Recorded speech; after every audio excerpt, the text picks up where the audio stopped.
Bhetaguri football ময়দানে 4 দলীয় football টুর্নামেন্টের সূচনায় সাংসদ ও উত্তরবঙ্গ উন্নয়ন মন্ত্রী। বৃহস্পতিবার দুপুর 12:30 নাগাদ ভেটাগুড়ি ফুটবল ময়দানে আয়োজিত হয় 4 দলীয় ফুটবল টুর্নামেন্ট।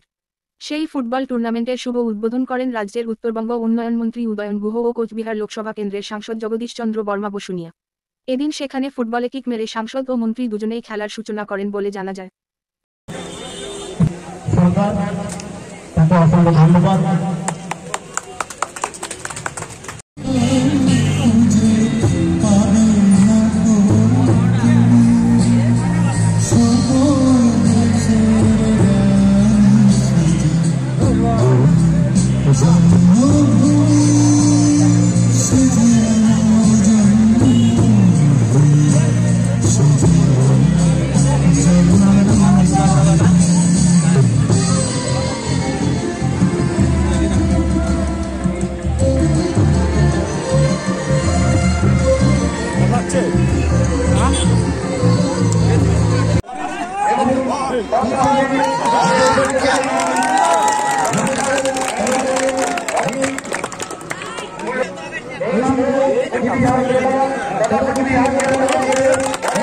Terima kasih.